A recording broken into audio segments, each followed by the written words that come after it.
அண்ணாமலையை தொடர்ந்து தாக்கி பேசும் அதிமுகவுடன் பாஜக கூட்டணி வைக்க விரும்புகிறதா என கேட்டதற்கு வானதி கூறியதாவது: நாடாளுமன்ற தேர்தலை பொறுத்த வரைக்கும் அதிமுக தரப்பு நேரடியாக எதிர்க்கிறாங்க. ஆனால் பாஜக தரப்பு நேரடியான எதிர்ப்பை அடுத்த தலைவர்கிட்ட பார்க்க முடியல.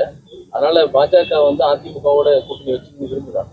ஏங்க, நான் முன்னாடியே உங்ககிட்ட பலமுறை சொல்லியிருக்கிறேன், பிரதமராக திரு மோடி அவர்கள் 3வது முறை வர வேண்டும் என்று நினைக்கின்ற அரசியல் கட்சிகள் மட்டுமல்ல, தனி நபர்கள் யாராக இருந்தாலும், அவர்கள் சின்ன சின்ன அமைப்பாக இருந்தாலும் கூட அவர்களை எல்லாம் எங்களோட சேர்த்துக் கொள்ள நாங்கள் விருப்பப்படுகிறோம். அதனால இது அரசியல் கட்சிகளுக்கு மட்டும் இல்லைங்க, எங்களுடைய மத்திய உள்துறை அமைச்சர் இதுதான் சொல்லியிருக்காரு.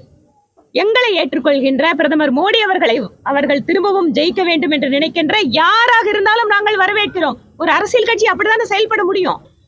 இன்றைக்கு நாடு முழுக்க நீங்க பாருங்க, எந்தெந்த கட்சி எல்லாம் மோடி அவர்களை எதிர்த்தார்களோ, பாரதிய ஜனதா கட்சியை எதிர்த்தார்களோ, அவர்கள் எல்லாம் பிஜேபியோடு இப்போது கூட்டணியிலே வந்து இணைந்து கொண்டே இருக்கிறார்கள்.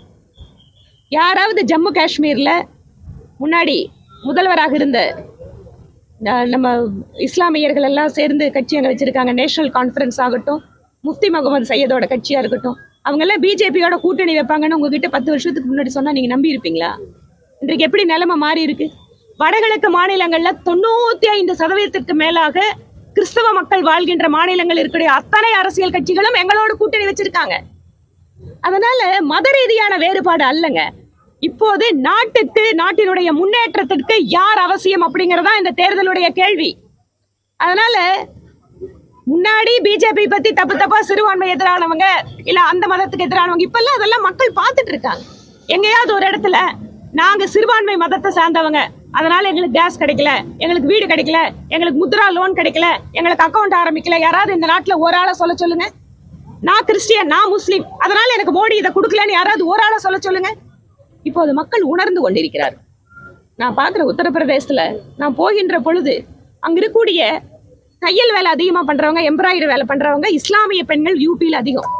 அந்த பெண்கள் எல்லாம் நான் போகின்ற பொழுது 100 கணக்கில் கூட்டத்துக்கு வராங்க.